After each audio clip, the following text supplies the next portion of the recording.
हमने बेसिकली इस बार हमने बीड़ा उठाया है कि हम अपने पंचकुला ज़िले के हर यूथ को या यूथ से बड़े मतलब बच्चों से बड़े ऊपर तक सबको एड्स बीमारी के बारे में अवेयर कराएंगे, क्योंकि एड्स जो है फैलती अनप्रोटेक्टेड सेक्सुअल रिलेशंस या ब्लड के कांटेक्ट में आने से या निडल्स यूज निडल को इस्तेमाल करने से फैलता है। तो ये बेसिकली बीमारी तभी हम रोक सकते हैं जब हम खुद हमें इस बीमारी के बारे में पता हो और हम सतर्क हो।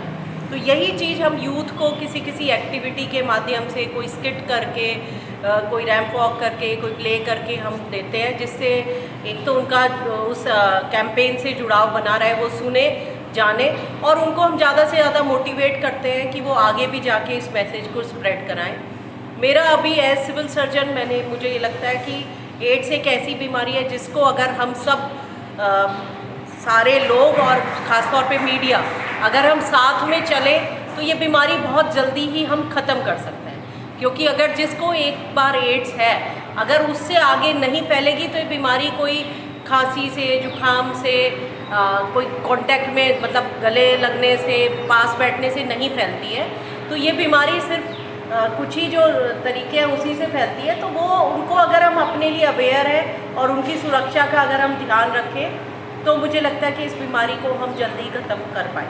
मैम, अगर आंकड़ों की बात करें, पंचकुला जिला में इस समय में कितने केस हैं HIV के, और दूसरा किस फील्ड के लोग ज़्यादा इसमें आपको लगते हैं जो HIV पॉजिटिव सामने आ रहे हैं? देखिए, ऐसे तो एज हेल्थ वर्कर हम लोग सबसे ज़्यादा रिस्क पे रहते हैं एड्स के इन्फेक्शन के।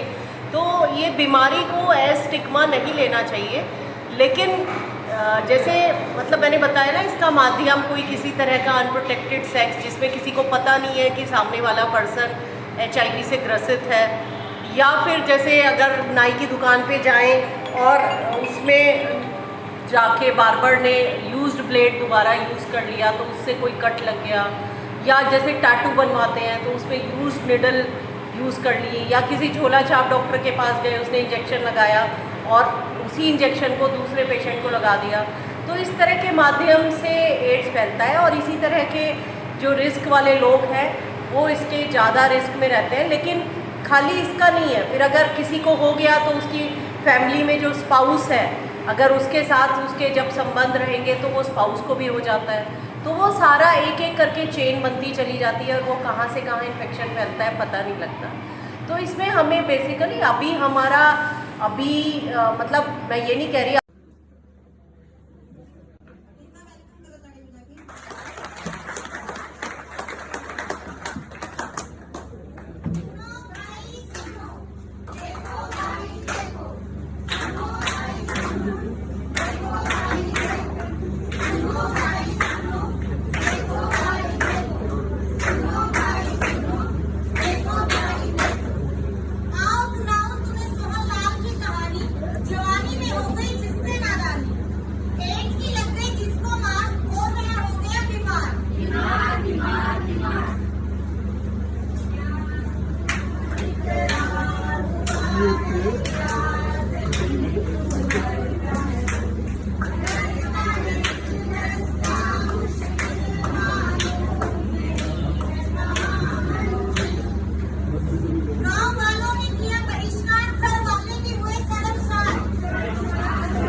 वो घर जाके 10 बच्चों को, 10 लोगों को और बुलाए। कोई ट्रक ड्राइवर रास्ते में मिल गया, मैडम ने बताया ट्रकर लॉन्ग रूट पे चलते हैं, बहुत महीनों तक घर से दूर रहते हैं, तो बस अपना एक ही सेंसिटाइजेशन का कर लीजिए।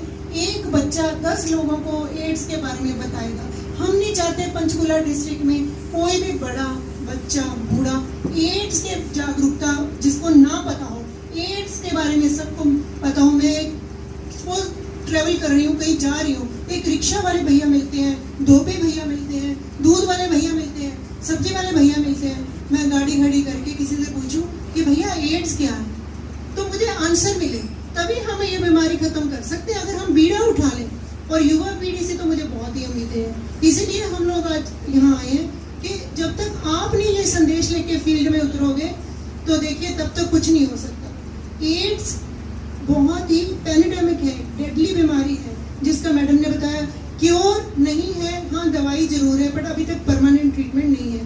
पर 2-3 साल हम अवेयरनेस सेशंस नहीं कर सके क्योंकि कोविड वो भी एक महामारी थी, अभी भी हम उनसे जूझ रहे हैं, भगवान की दया से अब नहीं है। तो एड्स के लिए फिर भी हम सेशन नहीं कर पा रहे थे, आपके रूबरू नहीं आ पा रहे थे हम लोग, पर अब जब थोड़ा सा कोविड ठीक हुआ तो हम लोग यहाँ आए हैं और बहुत उम्मीदें लेके हम आए हैं कि आज आप सब प्रण करेंगे और एक शपथ लेंगे कि एक बच्चा जो भी यहाँ लेक्चर अटेंड कर रहे हैं 10 बच्चों को, 10 लोगों को जाके जरूर जागरूक करेगा। ठीक है, करोगे या नहीं? प्रॉमिस?